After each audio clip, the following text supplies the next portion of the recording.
اللهم محمدا في جميع أفعاله ومحمد اللهم صل عليه مع صحبه وآله صلاة تكون لك رضاء ولحقه أداء. أما بعد، رسول صلى الله عليه وآله وسلم د سیرت ندیر شمه برخه. په تیره برخه کې مو د سریو بیان کوي، نو د اولی سریه بیان مو کوي. اوس د دویمې سریه بیان شروع کیږي چې دا دویمې سریه ته سریه رابغ ویل کیږي. رابغ و جدیه ته نږدې د یو ځای نوم دی. د دغه ټولۍ لیږل د هجرت د اول کال د شوال په میاشت کې ول. روژه تیره شوه، د شوال میاشت چې داخله شوه.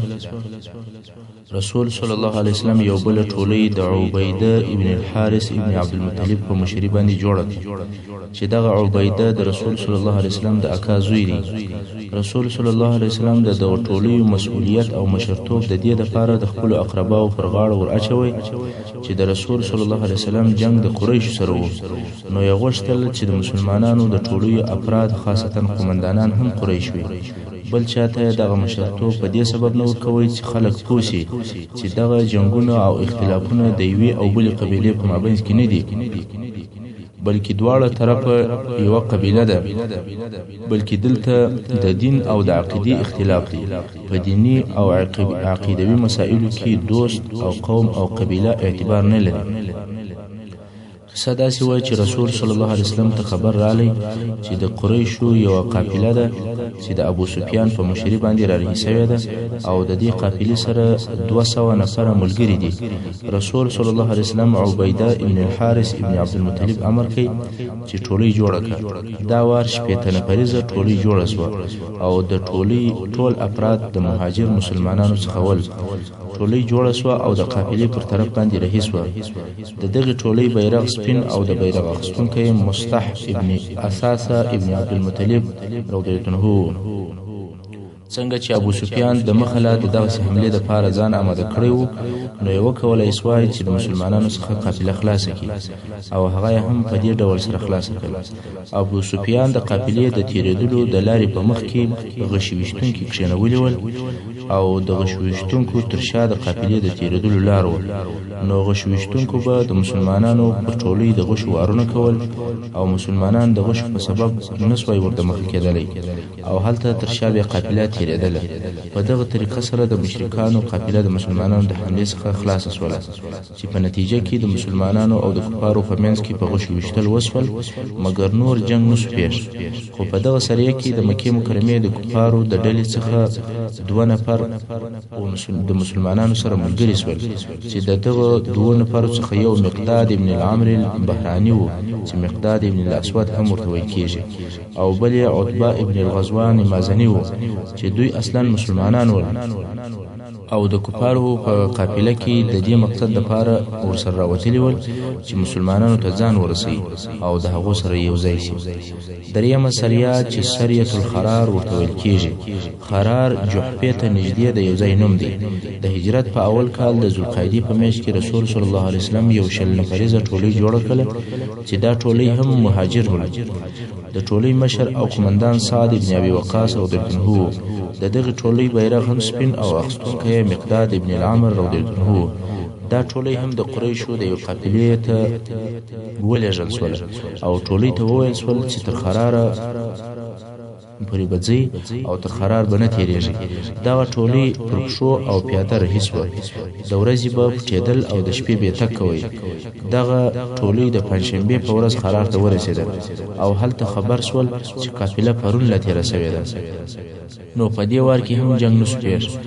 په دغه وختو کې د مکې مکرمې څخه خبر رالی چې د قریشو لوی سردار او د مکې مکرمې ډیر لوی مشر او د رسول صلی الله علیه وسلم لوی دشمن چې ولید ابن مغیره هغه مړ شو چې دغه ولید د خالد ابن ولید پلار و. نو ولید نه د بدر په جنگ کې ګډون کړی دی او نه په نورو جنگو کې، ځکه دی تر دغه جنگو له مخه مړ شوی دی. اوس به د ابوا یا د ودان د غزا بیان درته وشي. تر دغه درو ټولیو تر لیږلو وروسته د رسول صلی الله علیه وسلم د هجرت په 2م کال د سفر په میاشت کې د غزا د وتلو په خپل اراده سول چې په یو غزا باندې ووځي او دغه غزا ته غزوة الابواء یا غزوة الودان ویل کیږي. ودان د مکې مکرمه او د مدینې منورې په مابین کې د یو ځای نوم دی او ابوا بیا ودان ته نږدې د بل ځای نوم دی. نو دا د رسول صلی الله علیه وسلم اوله غزا ده چې د هجرت د دویم کال د سفرې په میاشت کې وسوله. تاسو ته معلومه ده چې تر دغه غزا د مخه د سعد ابن ابي وقاص ټولي و چې هغه د هجرت د اول کال د شوال په میاشت کې و. څنګه چې تر شوال وروسته ذوالقعده داخله شو او هغه د حرام میاشت څخه و، نو نور جنگ پاتې شو. ذوالقعده او ذوالحجه او محرم دا درې سره هغه میاشتې وي چې جنگ پکې منع او حرام، نو ځکه په دغه درو میاشتو کې کوم غزا یا سریه یا جنگ نه دی پیښ شوی. کله چې دغه درې حرامي میاشتې تیرې شوې او جنگ جایز شو، نو سمدستي په خپل رسول صلی الله علیه وسلم د مهاجرینو څخه او یا نفریزه لشکر جوړ کړي، غواړي چې د قریشو پر یو قافله باندې حمله وکړي ترڅو چې ودان ته ورسېدل. څنګه چې قافله د بني غدمره د قبیلې په منطقه کې و، نو دلته عمرو ابن مخشي الغدمري چې د بني غدمره د مشرانو څخه و، خپل قوم د قافلې او د مسلمانانو په مابین کې ودروي او قافله تیره شوله. دغه عمر د رسول صلی الله علیه وسلم څخه د دوستی او د نه تجاوز د معاهدې غوښتنه وکوله. رسول صلی الله علیه وسلم هم د غوښتنه قبول کړه او داسې معاهده ورسره وکوله. دا د محمد صلی الله علیه وسلم له طرفه د بني غدمره د قبیلې سره عهد دی چې دوی به پر خپل مالو او ځانو په امان وي او زموږ د هغه چا په مقابل کې د دوی سره مرسته کوو چې پر دوی حمله وکړي، بیل هغه وخت چې دوی د الله د دین سره وجنګیږي، او که رسول صلی الله علیه وسلم د دوی څخه مرسته وغوښتل دوی به مرسته کوي. په دغه غزا کې رسول صلی الله علیه وسلم 15 ورځې تر مدینې منورې د باندې تیر کې د دغه غزا بیرغ سپین او اخستونکی حمزه رضی الله عنه. دویم د بوات غزا د هجرت د دویم کال د ربیع الاول په میاشت کې دویم وار بیا خپل رسول صلی الله علیه وسلم په غزا ووتی چې دا د رسول صلی الله علیه وسلم دویمه غزا ده او غزوه البوات ورته ویل کیږي.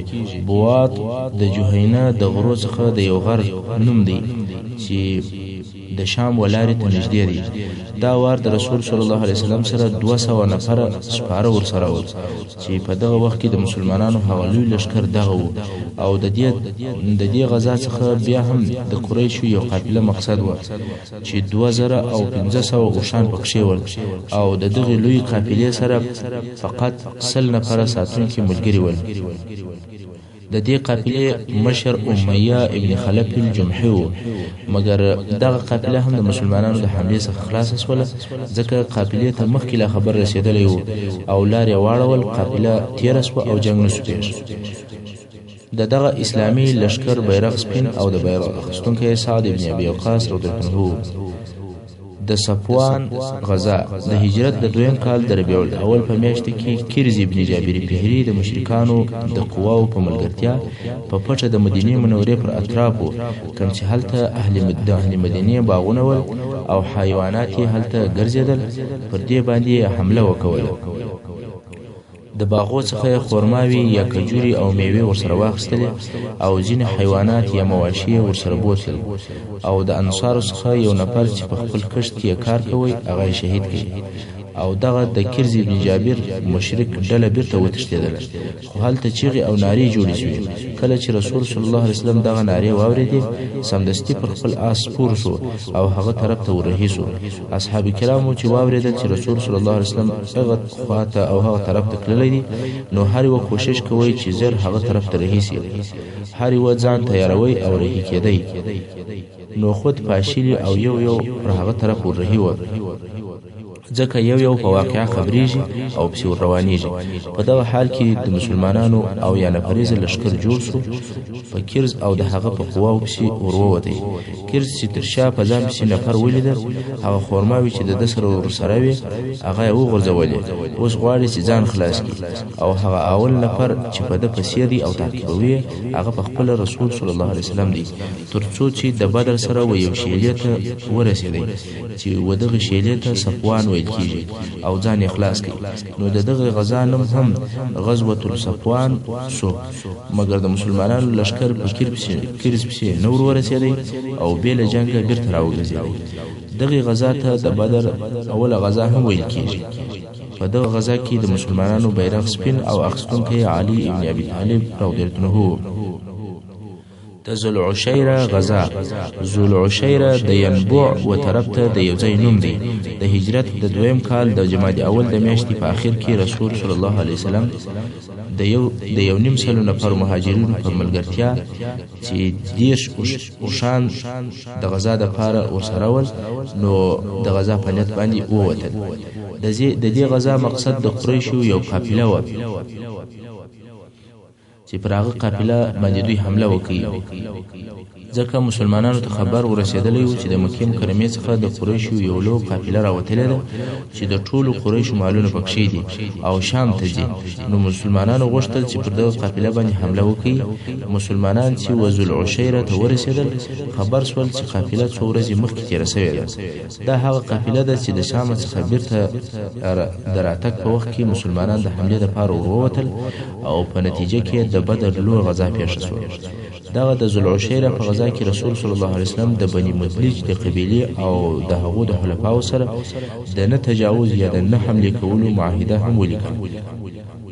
او رسول صلی الله علیه وسلم په دغه منطقه کې د ډېرې مودې دپاره چې څوک وایي یوه میاشت پاتې شو.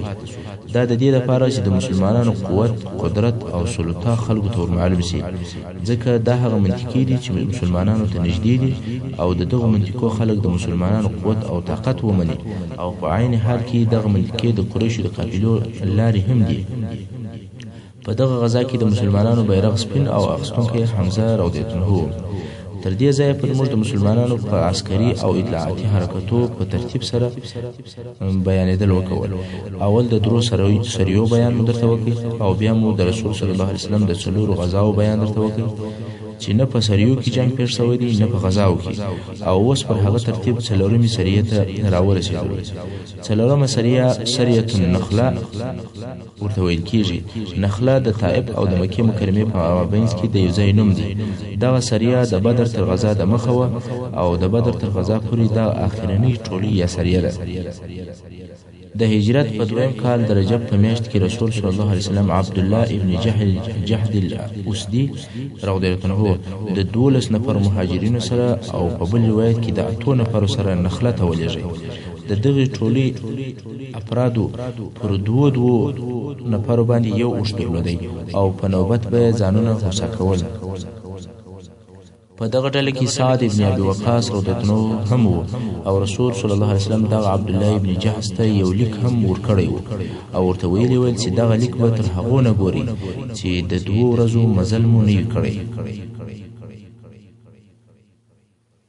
دغه ټولې چې 2 ورځې لار ووهل بیا نو لیک خلاص کړي او وی وای په لیک کې د رسول صلی الله علیه وسلم اوامر داسې لیکل شوي ول. کله چې د زما لیک ووای نو د نخله طرف ته چې د طائف او د مکې مکرمې په مابین کې دی رهیسه او هلته واړوه. د قریشو د قافلې انتظار کوه، که مقابله پیدا کړ او په وسه مپرس وه چې ټوله یا یو څه په غنیمت واخلي، دا کار وکړي. عبدالله ابن جحش رضی الله عنه سمعا و طاعتا، یعنی ستا امر مې واورېدی او اطاعت یې کوم لکه موږ چې وایو پر 2 سترګو. عبدالله ابن جحش رضی الله عنه خپلو ملګرو ته وویل چې زه مو پر دې کار باندې نه مجبوره کوم چې خامخا به زما سره ځئ. که د چا شهادت خوښ وي را سره ملګری دي سي او که مرګ نه وي خوښ بیرته دې وګرځېږي.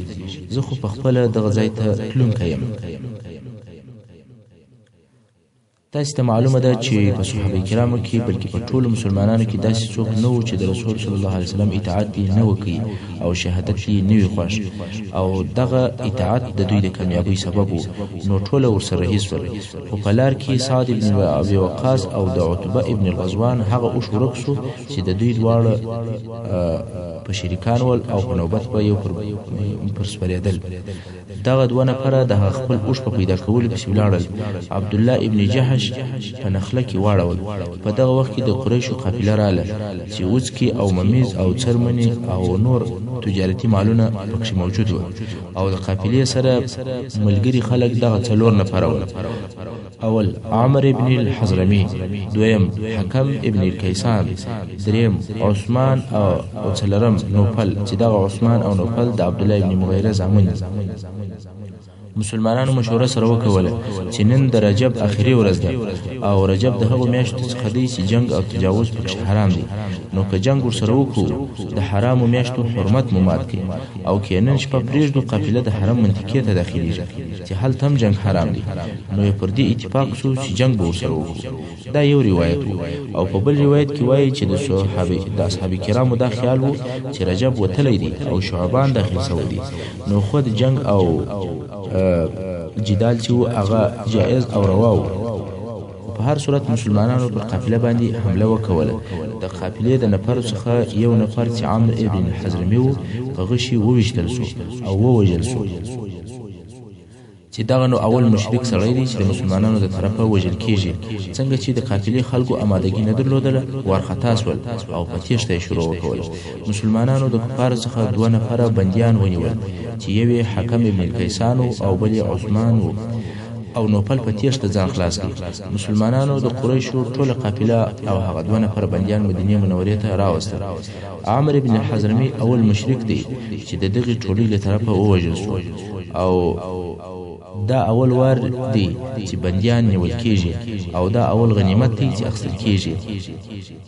سبحان الله، مخکې به 10 نفریزه 8 نفریزه حتی 200 نفره به ولاړل او وبلېږل سول. بې له دې څخه چې څه وکړي بېرته به په خالي لاس راغلل. مګر دا وار یې 6 یا 10 نفرو ټوله قافله او بندیان راوستل. دا د قادر الله قدرت و. مګر مشکله خبره دا ده چې دغه ټول واقعات په حرامه میاشت کې چې رجب دی پېښ شول او رسول صلی الله علیه وسلم دغه د دوی د کار څخه ډیر ناراض و او دوی ته ویل ما په حرامه میاشت کې تاسو په جنگ نه واست امر کړی. په دې کار سره مشرکانو ته هم پر مسلمانانو د تهمت ویلو موقع په لاس ورله. په عربو کې اوازې خپرې کړي چې مسلمانانو هغه میاشتې حلالې وګرځولې چې الله جل جلاله حرامې کړي دي، چې دا کار په عربو کې ډېر لوی عیب او بد کار بلل کېدی. او هر هغه جنگ چې په حرام میاشت کې پیښ شوی و هغه ته به حرب الفجار وایي. او اوس مسلمانان په حرام میاشت کې جنگ او تجاوز کوي. دا ډېر بد کار دی. په دې باره کې د مشرکانو له طرفه خبرې او تبلیغات ډېر زیات شول. اوس چې د ټولۍ نفر د قافلې غنیمتونه رسول صلی الله علیه وسلم ته ورکوي، رسول صلی الله علیه وسلم د غنیمتو د قبولولو څخه انکار کوي او تاسې څنګه په حرامه میاشت کې جنگ او حمله کوله؟ هغه وویل یا رسول الله زموږ دا خیال و چې رجب وتلی دی او شعبان داخل شوی دی، مګر رسول صلی الله علیه وسلم نه راځي چې دغه غنیمتونه واخلي. قریشو رسول صلی الله علیه وسلم ته حال ورولېږي او پوښتنه یې وکړه چې آیا تاسې حرامې میاشتې حلالې وګرځولې؟ رسول صلی الله علیه وسلم وفرمایل یا حرامې میاشتې مو نه دي حلالې ګرځولې، بلکې حرامې میاشتې حرامې دي، خو دا کار په سهو او په خطا کې پېښ شو او دغه خطا د پیښېدلو په سبب عذر وایي. قریش وویل ښه، نو دغه 2 نفره بندیان مو بېرته راایله کړئ. رسول صلی الله علیه وسلم وفرمایل یا دا هم تر هغو نه در ایله کوو څو چې زموږ 2 نفره نه وي راغلي، چې هغه 2 نفره سعد ابن ابي وقاص او عتبه ابن غزوان وو. ځکه دغه 2 نفره چې د اوښ په پیدا کولو پسې تللي ول تر اوسه لا نه ول راغلي. نو د رسول صلی الله علیه وسلم سره دا تشویش و چې قریش نه یې نیولي. نو خود یې وویل که کله چې زموږ هغه 2 نفره راسي بیا نو بندیان درکوم. هغه 2 نفر مسلمانان هم لږ وخت وروسته راغلل. رسول صلی الله علیه وسلم هم حکم ابن کیسان او عثمان ابن عبدالله ورایله کړل او د هغه مړه سوي کافر دیت یې ورکړ. خو حکم ابن کیسان چې د بند په موده کې د مسلمانانو ښه ژوند او اخلاق او ښه ګزاره ولیدل، اسلام یې خوښ شو او فصل ایله کېدلو مسلمان شو. مکې مکرمې ته نه ولاړی بلکې په مدینه منوره کې پاته شو او عثمان ابن عبدالله تر ایله کېدلو وروسته مکې مکرمې ته ولاړی او هلته مړ شو. دا وار د الله جل جلاله په ابدي بندیخانه کې بندي شو. دا په اسلام کې د هغه اولو بندیانو حال. څنګه چې کفارو د رجب د میاشتې د دغې حملې څخه د ځان په ګټه لویه مسله جوړه کړې وه او دا واقعه په ډیر زور او شور سره هر چیرې بیانوله، نو الله جل جلاله د دغه موضوع په باره کې وحی نازلې کړي او دغه مسله په الهي فیصله سره پای ته ورسوله چې الله جل جلاله د سورة بقره 219 نمبر آیات کې فرمایي اعوذ بالله من الشیطان الرجیم يسألونك عن الشهر الحرام قتال فيه قل قتال فيه كبير یعنی ای محمد صلی الله علیه وسلم خلق ستاسو په حرامو میاشتو کې د جنگ کولو پوښتنه کوي چې دا پوښتنه کفارو پر یو قسم کوله چې آیات دا کار کړی دي چې حرامي میاشتې دي حلالي کړي او مسلمانانو بیا داسې پوښتنه کوله چې اوس خو زموږ څخه په سهو او په خطا کې دا کار وسو خو تر دې وروسته په دغه باره کې حکم چیشته نو الله جل جلاله دغه پوښتنې په جواب کې فرمایي ای محمد صلی الله علیه وسلم دغه پوښتنې کوونکو ته ووایه چې قصدن په دغه حرامو میاشتو کې جنگ کول ډیره لو ګناه ده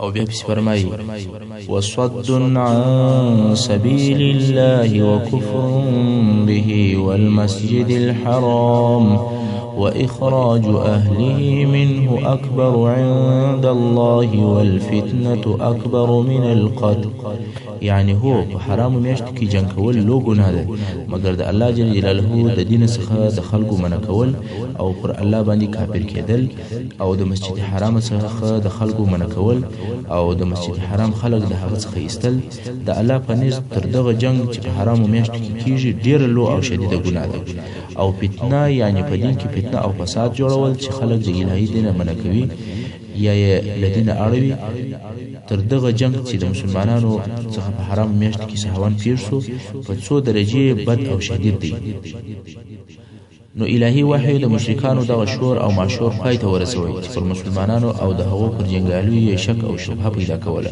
چې دغه د مشرکانو خبرې پوچې او بې معنا دي ځکه تاسو یې مشرکانو چې حرام میاشت حلالي ګرځوي حرام شهر چې مکه مکرمه او هغه حلال ګرځوي تاسو پر مسلمانانو ظلمونه وکول د خپل کورو څخه مو وایستل د مسلمانانو د دین او د توحید په سبب مو هغه ته تکلیف او ازارونه ورکړل آیا مسلمانان په بلد الحرام کې نو مقیم تاسو د هغو د مالو د غصبولو او د هغو د نبی د وجلو فیصلې په دغه بلد الحرام کې نه کې صادري اوس نو څه پیښه شوه چې د پاتن حرام میاشت حرام والی رالی او په هغو کې جنگ کول ډیر بد کار شو نو معلومه خبره ده چې دغه اوازې ستاسو نشروي د شرم او د وقاحت څخه نه دي خالي دا هغه سری او غزاوی وي چې د بدر طلوعي غزا د مخې پیښ شوی دي او په یو کې نه قتل شوی دي او نه مالونه اخیستل شوی دي بیره د اخیرنۍ سریه څخه چې دغه سریه هم فصل هغه څخه و چې د کیرز ابن جابر په مشري مشرکانو پر مدینه منوره حمله وکوله نفر یې هم ووژل او مالونه هم یوړل یعنی د قتل او د وژلو شروع هم د مشرکانو د طرفه وشوه هغه د مخنی کارونه خو یې پرېږده چې دوی په مکه مکرمه کې کړي ول حتی اوس هم تجاوز د دوی د طرفه و پس له هغه څه چې د عبد الله ابن جهل د ټولۍ په واسطه دغه واقعات پیښ شول په مشرکانو کې بیره پیدا شو اوس یې حقیقي خطر حس کړي او د هغه شي څخه چې دوی بیرېدل هغه ورته پیښ شو پوه شو چې د مدینې منورې مسلمانان پوره ویښ او په حالاتو خبر دي او د دوی ټولې تجارتي قافلې او تجارتي حرکتونه تر نظر لاندې نیولې دي اوس مسلمانان کولای شي چې 300 میله لیرې یو ځای ته ولاړ شي او هلته د کفارو نفر ووژني بندیان ځینې ونیسي مالونه یې واخلي او دوی بیرته سالم او غانم خپل مرکز ته ولاړ شي مشرکان په دې پوه شو چې د دوی د شام د تجارت کم سفرونه چې ول دا په همیشني خطر کې ولوېدل خو د دې پر ځای چې د مکې مکرمې مشرکان د هغه خپل طغیان او سرکشي څخه راویښ شي د صلح او د نه تجاوز معاهدې ولیکي لکه د جهینا او د بنو دومره قبیلو چې ولیکلې د قریشو حقد او حسد نور هم زیات شو د دوی مشرانو او سردارانو هغه چې مسلمانانو ته به تهدیدونه ورکول او مسلمانان به بیرول دوی پر خپل کسبانه نور هم سټینګ شول مګر د عبد الله ابن جهش تر سریه ورسته د شعبان په میاشت کې پر مسلمانانو جهاد فرض شو او د جهاد د فرضیت په اړه کې واضح او روښانه آیاتونه نازل شول چې الله جل جلاله د سورۃ بقره په 190 نمبر آیات کې فرمایي اعوذ بالله من الشیطان الرجیم وقاتلوا في سبيل الله الذين يقاتلونكم ولا تعتدوا إن الله لا يحب المعتدين یعنی ای مؤمنانو د الله جل جلاله په لار کې د هغه چا سره جنگ کوئ چې ستاسو سره جنگ کوي او پر چا تیری او تجاوز مکوئ. د تیری او د تجاوز معنا دا ده چې ښځې، سپین ږیري او ماشومان قصدن مه وژنئ، بېشکه چې الله تجاوز کوونکي نه خوښوي. واقتلوهم حيث ثقفتموهم وأخرجوهم من حيث أخرجوكم والفتنة أشد من القتل. او هر چیرې چې مو دغه کفار پیدا کړل یا مو لاس پر بر سو ویې وژنئ او د هغه ځای څخه یې وباسئ چې دوی تاسې ایستلي یاست. او فتنه یعنې شرک یا دا چې خلک د الله له دین څخه منع کوي او اړوي، دا تر قتل او تر وژلو ډېره بده ده. ولا تقاتلوهم عند المسجد الحرام حتى يقاتلوكم فيه. او د کفارو سره په مسجد حرام کې جنگ مکوئ تر څو چې دوی ستاسې سره په دغه مسجد کې جنگ نه وي کړی.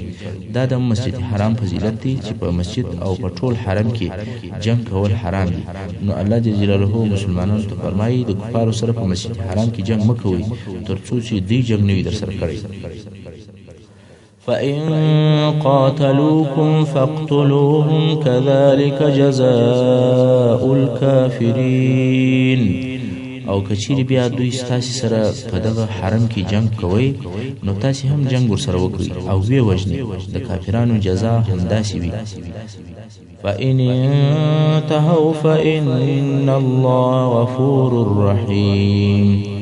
د الله جل جلاله مهرباني ته ګوره چې رب جل جلاله ورته فرمایي که بیا هم دغه مشرکان خپل شرک پرېږدي، پر دغه خپلو ټولو بد عملو سربیره ایمان راوړي، الله غفور او رحیم دی، د دوی توبه قبلوي او ټول ګناهونه یې ورمعافوي. دا خو مسلمانانو ته په جهاد سره امر و. بیا نو څه موده نه وه تېره سوې چې الله جل جلاله نازل کړل چې په هغو کې مسلمانانو ته د جنگ طریقه ورښووله او جنگ ته نور هم تشویقول او د جنگ احکام یې ورښوول. چې الله جل جلاله د سورة محمد په سورت کې فرمایي اعوذ بالله من الشیطان الرجیم فإذا لقيتم الذين كفروا فضرب الرقاب حتى إذا أثخنتموه فشدوا الوثاق فإما منا بعد وإما فداء. یعنی کله چې په جنگ کې د هغو کسانو سره مخامخ سئ چې کافران سوي دي نو د دوی غاړې ووهئ تر هغو پورې یې وژنئ چې د دوی څخه مو ښه ډېر کسان ووژل او پر غالبه سواست. بیا نو دوی ښه ټینګ وتړئ، یعنی بندیان ځینې ونیسئ او ټینګ یې وتړئ چې در څخه خلاص نه سي. بیا نو پس له بندي کولو یا احسان ورسره وکوئ چې موت یې ایله کړئ یا فدیه ځینې واخلئ ایله کړئ یا د مسلمانانو د بندیانو په مبادله کې ورکړئ. حتى تضع الحرب أوزارها. او دغه د جنگ او د وژلو بندي کولو سلسله به تر هغو پورې جاري وي تر څو چې کافران خپله اسلحه کښېږدي او جنگ بند کړي. ذلك ولو يشاء الله لانتصر منهم ولكن ليبلو بعضكم ببعض. دا د الله جل جلاله حکم دی او کچیری الله د دوی څخه بدل اخیستلی نو اراده به فرمایلی وای، خو خامخا به بې له جنګه د دوی څخه الله جل جلاله بدله اخیستی وای، مګر د جهاد امر یې په دې سبب درته کړی دی چې الله د جنګ په واسطه ځینې ستاسې په ځینو نورو باندې ازموي. یعنی الله جل جلاله دا قدرت لري چې پر دغو کافرانو کم آسماني عذاب نازل کړي د عادیانو او د سمودیانو او فرعونیانو په مثل دوی هم هیلای کړي. مګر یا اصلا د جنگ او د جهاد څخه د بندگانو امتحان مقصد دی چې څوک د الله جل جلاله پر دین او د الله جل جلاله پر نامه باندې خپل نوم او نشان، ځان او مال او اولاد او نور شان قربانوي. بیا داسې متصل نور آیاتونه نازلېدل چې د هغو آیاتو په خلاصه کې داسې ویلی شو چې بیا الله جل جلاله وویل چې هغه کسان چې د الله جل جلاله په لار کې ووژل سي هېڅکله به الله د دوی عملونه نه کړي ضایع. او د سورة محمد په 5 نمبر آیات کې د دغو مسلمانانو مبارکي وایي سيهديهم ويصلح بالهم او ژر به دوی ته سمه لار وښي او د دوی حال به په دارینو کې ښه کړي ويدخلهم الجنة عرفها لهم او الله به دوی هغه جنت ته داخل کړي چې د هغه جنت صفتونه د انبیاو په واسطه ورته بیان کړي دي. محترم اوریدونکو څنګه چې وخت پای ته رسیږي زموږ پاته بیان د سیرت په راتلونکو برخو کې واورئ ان شاء الله تعالی. وصلى الله تعالى على خير خلقه محمد وآله وأصحابه أجمعين.